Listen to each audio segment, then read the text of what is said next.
Tonight, one of the leading voices was Massachusetts Senator Elizabeth Warren. She joins us now. Senator Warren, how did you think you did tonight? Look, it was a chance to be able to talk with millions of people across this country about a government that now works for the wealthy and the well-connected for a thin slice at the top, and how in 2020 we have a real chance to change that.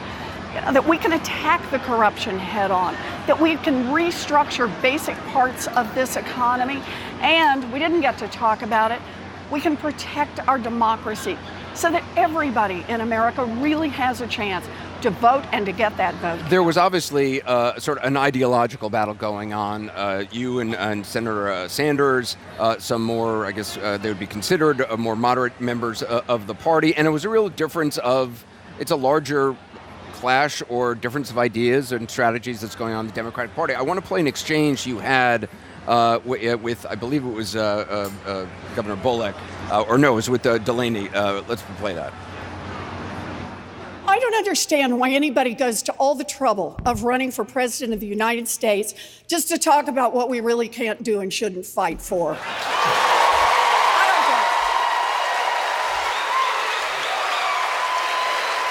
Biggest problem in Washington is corruption. It is giant corporations that have taken our government and that are holding it by the throat. The quote of, for many, the quote of the night, I don't understand why anybody goes to all the trouble of running to the President of the United States to talk about what we really can't do and shouldn't fight for. Yeah. Ouch. Well, I think that's fair and right. Look, before I ever got in the race for president, I knew exactly what I thought was wrong in this country and why I was running for president and what it is I would get out there and fight for, and the kind of fight that I would run. For me, this was about a grassroots movement from the beginning, not sucking up to a bunch of corporate CEOs and bazillionaires. And that's what I want to talk about every chance I get. We can't be the party of little changes from where it is right now. This is a time in America where people feel it and they feel it bad. That what's happening in this country is they get it. They haven't had a raise, most of them, for a generation, but the cost of housing is up, the cost of health care is up, the cost of child care.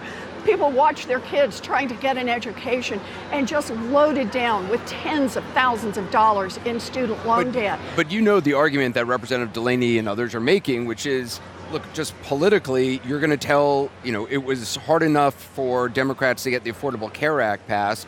You're going to be telling Democrat and the American people, more than 100 million of them, that their private insurance is going to be taken away. Look, I so admire what President Obama did. It was so hard to get us from a place where we were on health care to getting coverage for tens of millions of Americans. But notice how the world changed over time. I was in the Senate when the House voted to repeal health care coverage for tens of millions of Americans and then gave each other high fives.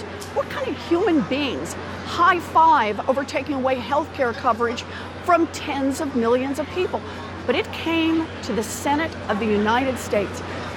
And there were enough people across this country who had come off the sidelines, who had spoken up, who'd come to Washington, who'd camped out in congressional offices and Senate offices all around the country, that we picked up Republicans and we saved health care for tens of millions of Americans. The moment is shifting in America. This is a point in American history. And we see the crisis, and we're not going to win this moment with small ideas and spinelessness.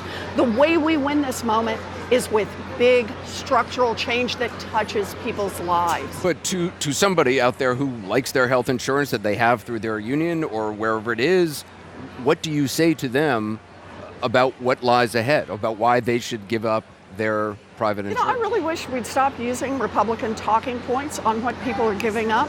This is about a transition and how people get their health care covered.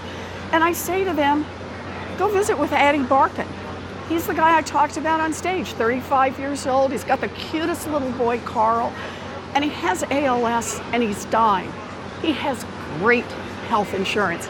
And yet every month He's about $9,000 of medical bills that the insurance company just says, no, we're not going to pay for him. His wife, Rachel, spends hours and hours and hours on the phone begging the insurance company for coverage. He goes online, like thousands of Americans who have health insurance, to beg their friends, their family, and strangers, please chip in some money so I can pay for health care that my insurance company won't cover. But it sounds like you're saying to this person out there who likes their health insurance now, well, you just don't understand that it's actually not that good, that when push comes to shove, it's not going to be there for them. It's about, there's going to be a transition to something that's better. President Obama got us partway there.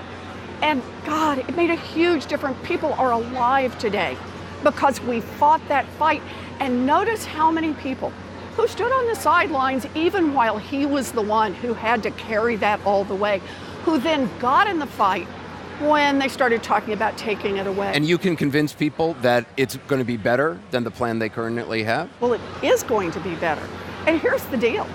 The bazillionaires, the big corporations, they're going to pay more. But hardworking middle-class Americans, they're going to have less money out of pocket in this. This is about how it is that right now this government continues to protect the giant insurance companies, continues to protect the giant drug companies. This is the moment to fight back. Some folks on the stage tonight were talking about raising capital gains tax. Is that something you are behind as well? Sure. Because there's a lot of folks at the very high level who are, if you're focusing on salaries, what they're saying is you're really missing what the real inequity is, which is capital gains. You have to understand, we should do a much better job on taxes on income. We should close up loopholes. There's a lot of what we do that makes no sense at all, but let's pay attention to wealth.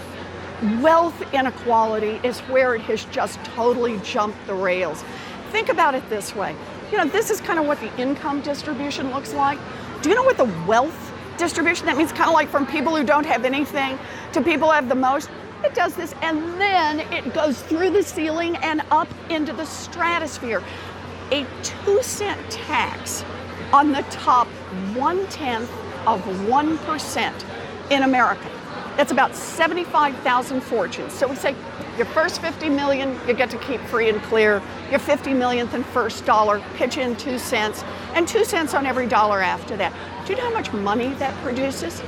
Enough for universal child care for every baby age 0 to 5, enough for universal pre-K for every 3-year-old and 4-year-old, enough to raise the wages of every child care worker and preschool teacher, enough to provide universal technical school apprenticeship programs, community college and 4-year college for every kid, enough to raise the Pell Grant so it's a meaningful access to college, enough to put $50 billion into historically black colleges and universities, enough to cancel student loan debt for 95% of the kids who've got it, enough to make a meaningful difference and start to close the black-white wealth gap in America, and still have hundreds of billions of dollars left over.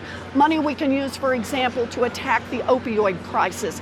Money we can use to address the black-white entrepreneurship gap. This produces money because America's economy is so broken right now.